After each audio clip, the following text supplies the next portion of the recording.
السلام علیکم۔ امید کرتا ہوں کہ آپ ٹھیک ہوں گے۔ سر، میرا نام اقبال ہے۔ لاہور سے آج آپ کو اپنی محبت کے بارے میں بتانا چاہتا ہوں۔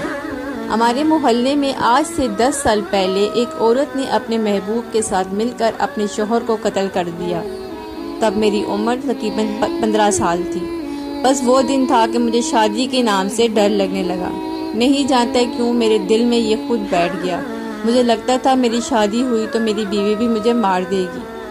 میں ڈرنے لگا۔ کہیں بھی یہ کیس عورت کو دیکھتا تو نفرت بری نگاہوں سے دیکھتا۔ میرے دل میں ایک انجانی سی آگ بھڑکنے لگتی تھی۔ دل چاہتا تھا کہ عورت ذات کو دنیا سے ختم کر دوں۔ میں یہ ساری باتیں اپنے من میں دفنائے خاموش رہتا تھا۔ میری اسکول کی پڑھائی مکمل ہوئی تو کالج چلا گیا۔ میرے دوست اپنی محبوبہ کا ذکر کرتے تو مجھے یوں لگتا تھا سب قاتل ہیں، سب نے اپنی معشوقہ کے ساتھ مل کر اس کے شوہر کو قتل کیا ہے۔ سر، یوں کہہ لیں کہ میں پاگل ہو چکا تھا، لیکن میں ظاہر نہیں ہونے دیتا تھا۔ خیر، کالج بھی ختم ہوا۔ قسمت اچھی تھی کہ مجھے پولیس میں جاب مل گئی۔ پولیس میں بھرتی ہوتے ہی میرے دل کو کچھ سکون ملا کہ کم سے کم اب میں قتل نہیں ہوں گا۔ خیر، گھر والے بھی میری شادی کی بات کرنے لگے، لیکن میں ہر بار غصہ کرتا، چلاتا، چیختا شادی کے نام پر۔ بابا کو حیرت تھی، آخر کیا مسئلہ ہے اسے، شادی سے اتنا ڈرتا ہے۔ کبھی کبھی تو میں 10 دن گھر نہ آتا۔ مجھے لگتا تھا گھر والوں کا تو شادی کی بات کریں گے۔ مجھے بہت ڈر لگتا تھا عورت سے۔ میں نے سن رکھا تھا کہ عورت بہت مکار ہوتی ہے، یہ سانپ سے بھی زیادہ بے وفا اور زہریلی ہوتی ہے۔ بس میں بھاگتا رہا شادی سے۔ پھر ایک دن بابا کو ہارٹ اٹیک آیا۔ وہ بہت بیمار تھے۔ میں پاس بیٹھا تھا۔ میرا ہاتھ پکڑ کر آہستہ سے بولے، پتر بیاہ کر لے۔ میرے جیتے جی تو میرا سب سے چھوٹا پتر ہے۔ تیرے بھائی سب اپنے اپنے گھر والے ہیں، آج کل کون کسے پوچھتا ہے۔ بھائی بھابھی بھی ایک وقت میں منہ موڑ لیتے ہیں۔ پتر گھر وسا لے، میرے بعد خدا جانے کیا ہو۔ ابا کی آنکھوں میں آنسو تھے۔ میں خاموش رہا۔ پھر ابا کے چہرے کی جانب دیکھ کر میں نے ہاں کر دی۔ میں دل ہی دل میں بہت پریشان تھا کہ لوگ شادی پہ خوش ہوتے ہیں اور میں بہت اداس تھا۔ مجھے لگ رہا تھا کہ میں موت کے قریب جا رہا ہوں۔ نکاح ہو گیا۔ میری بیوی قرآن پاک کی حافظہ ہے، زیب النساء۔ ہم گھر آ گئے۔ وہ لال جوڑے میں سج سنور کر بیٹھی ہوئی تھی۔ باہر طوفانی بارش تھی۔ میں نے اس سے بات بھی نہیں کی، لیکن وہ میرا انتظار کر رہی تھی۔ میں کمرے سے باہر نکلا اور بالکونی میں کھڑا ہو گیا۔ بارش کے ساتھ بہت تیز ہوا تھی اور بارش کی بوندیں مجھ پر بھی گر رہی تھی۔ میں 1 گھنٹہ وہاں کھڑا رہا۔ 1 گھنٹہ گزرنے کے بعد جب میں کمرے میں گیا تو وہ تکیے سے ٹیک لگائے سو چکی تھی۔ میں اس کی چہرے کی جانب دیکھا، اس کی پیاری سی چوڑیاں، معصوم سا چہرہ، لیکن میں پھر ڈر گیا۔ یوں کہہ لیں کہ میں نفسیاتی سا ہو چکا تھا۔ اس کے پاس بیٹھ گیا۔ اچانک بجلی گرجنے سے اس کی آنکھ کھل گئی۔ جاگتے ہی مجھ سے معافی مانگنے لگی۔ تھکن کی وجہ سے آنکھ لگ گئی تھی۔ آپ کو بارش پسند ہے کیا؟ وہ پیار سے پوچھ رہی تھی۔ میں نے ڈرتے ہوئے ہاں میں سر ہلایا۔ پھر کہنے لگی، مجھے بھی بارش پسند ہے، لیکن مجھے بجلی کی آواز سے بہت ڈر لگتا ہے۔ میں مسکرایا۔ لو جی، اس میں کیوں ڈرنا؟ اس نے میرے ہاتھ پہ ہاتھ رکھا، پھر میرا ہاتھ چوما اور اپنے ماتھے پہ لگایا۔ پیار سے بولی، آپ کو پتہ ہے آپ میرے مزاجی خدا ہیں۔ اس کی باتوں میں ایک مٹھاس تھی، اس کے لہجے میں ایک سکون تھا، اس کے اخلاق میں ایک چاشنی تھی، اس کی آنکھوں میں ایک جام تھا۔ کہنے لگی، شوہر اور بیوی ایک دوسرے کا لباس ہوتے ہیں۔ پھر اس کی آنکھوں میں سے موتی بن کر ایک آنسو گرا۔ آواز کانپ رہی تھی، میں بہت نیک سیرت ہوں، بس مجھے کبھی اپنے غصے اور انا کی آگ میں نہ جلانا۔ میں دوسری لڑکیوں جیسی نہیں ہوں، میرا دل بہت نرم ہے، میں بہت جلد رونے لگتی ہوں۔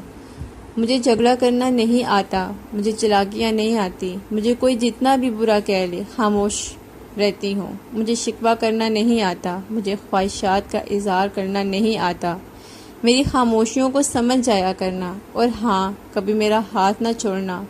میں نہ چاہتے ہوئے اس کے آنسو صاف کیے اور وہ میرے سینے سے آ لگی۔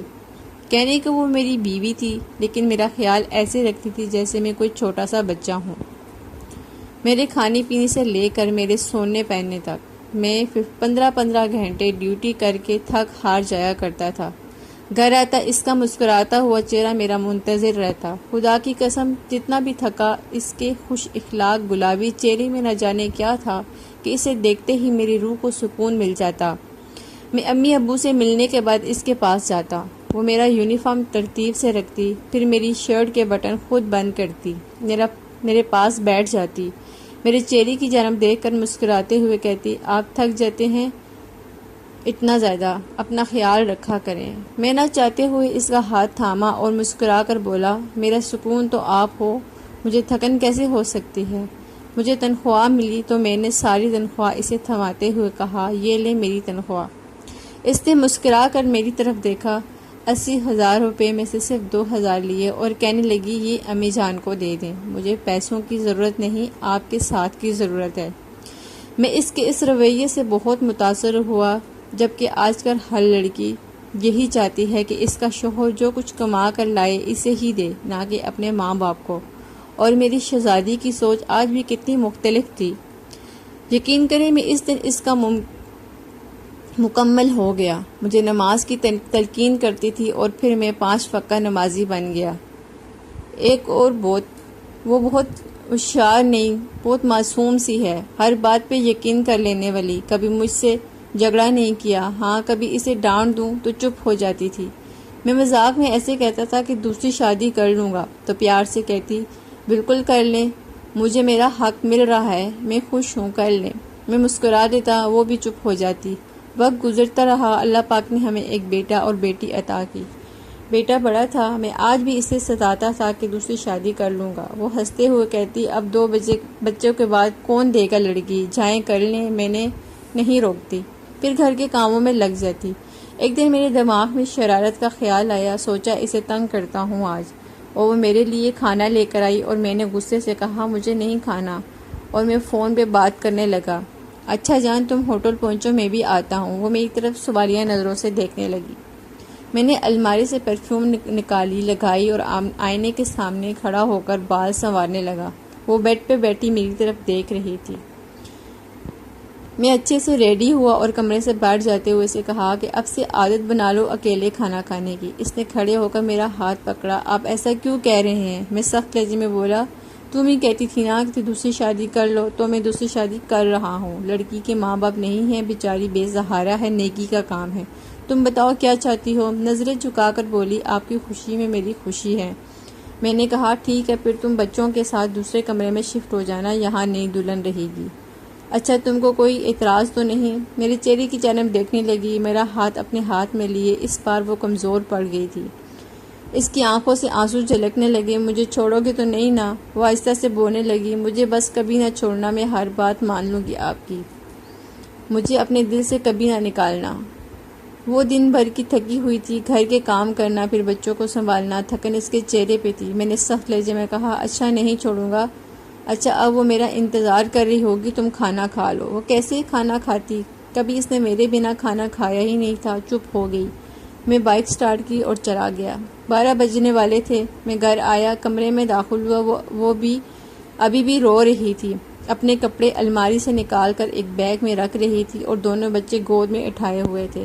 مجھے دیکھ کر بولی، کل میں دوسرے کمرے میں چلی جاؤں گی۔ اس کی آنکھیں سرخ ہو چکی تھی۔ میں مسکرایا، بچوں کو بیڈ پر لٹا دیا، اس کے آنسو صاف کیے، پھر اس کی آنکھوں میں دیکھنے لگا۔ اس بار اس نے نظریں جھکا لی اور میں نے ماتھے پہ بوسہ دیا۔ پاگل ہو گئی ہو، بالکل میرے لیے کتنا کچھ کرتی ہو، گھر سنبھالتی ہو، کھانا بنانا، میرے کپڑے دھونا، میری خدمت کرنا، پھر بچوں کو سنبھالنا، امی ابو کا خیال رکھنا۔ تم مشین تو نہیں ہو، انسان ہی ہو نا، پھر بھی کبھی کوئی شکوہ نہیں کرتی ہو، مجھے سینے سے لگانے رکھتی ہو، میرے لیے سجتی سنورتی ہو، سب کا خیال رکھتی ہو، لیکن اپنا خیال رکھنا بھول چکی ہو۔ مسلسل روئے جا رہی تھی۔ میں نے آج بڑا سا کیک اس کے سامنے رکھا، اور پاگل آج ہماری شادی کی 4تھی سالگرہ ہے، کچھ یاد ہے تم کو؟ میں نے سب کو انوائٹ کیا ہوا تھا، اپنی بہنوں کو، ان کے بچے، تمام بھائیوں کو، اپنے سسرال والوں کو بھی بلایا تھا، سب مل کر سرپرائز دینا چاہتے تھے۔ زیب نساء کی بہنیں بھی آئی تھی۔ سب کہکا لگاتے ہوئے کمرے میں داخل ہوئے۔ اس کی آنکھوں میں ایک خوشی کی چمک آ گئی، کچھ شرما بھی رہی تھی۔ سب تالیاں بجا رہے تھے۔ وہ حیران تھی کہ یہ سب کب ہوا، مجھ سے چھپا کر رکھا۔ میری آپی مسکرا کر بولی، پاگل چل اب اسے گفٹ دے۔ زیب نساء نے ایک دن مجھے کہا تھا کہ اللہ ہم کو بھی ایک چھوٹی سی کار دے گا، میں نے آج اس کے لیے کار خریدی تھی۔ وہ بہت خوش تھی۔ پھر میں نے اسے گولڈ کا کنگن پہنایا۔ وہ تڑپ کر میرے سینے سے بچوں کی طرح لپٹ گئی اور رونے لگی، بار بار کہہ رہی تھی پاگل، اتنا خرچہ کر دیا، کیا ضرورت تھی؟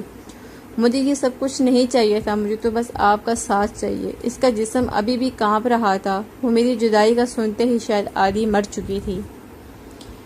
میرے سینے سے لگتے ہی اس کو جیسے دونوں جہاں مل گئے تھے۔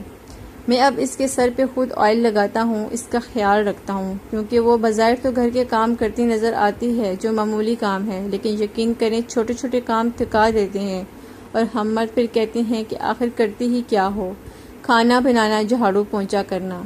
ایک دن کے لیے کوئی مرد ذرا یہ سب کر کے تو دیکھے، عقل ٹھکانے آ جائے گی۔ میری زیب نثار جس نے مجھے سکھایا محبت کیا ہوتی ہے، دل کا سکون کیا ہوتا ہے، میرے ساتھ وفا نبھائی، مجھے زندگی دی۔ کسی ایک بد چلن عورت کی وجہ سے میں سب عورتوں سے نفرت کرنے لگا تھا، لیکن کب جانتا تھا کہ زیب نثار جیسی بھی شہزادیاں ہیں۔ اور ہاں، ہر شادی شدہ مرد سے ہاتھ جوڑ کر کہتا ہوں کہ صرف ایک بار میرے کہنے پہ ایسا کر کے دیکھو، اپنی مردانگی، اپنی انا، سب کچھ چھوڑ کر اپنی ہمسفر کو مہینے میں ایک بار کوئی چھوٹا سا تحفہ، چاہے گلاب کا پھول ہی کیوں نہ ہو، دے کر دیکھو، وہ اپنا ہر درد بھول جایا کرے گی۔ اس کے لیے وقت نکالو، اس کے پاس بیٹھو، چار محبت بھری باتیں کرو، کوئی بڑا سا گفٹ نہ صحیح، پیار سے سینے سے ہی لگا کر اس کا حال پوچھو، اس کے چہرے پہ تھکن کو محسوس کرو، وہ خدا کی قسم اتنے میں ہی خوش ہو جائے گی۔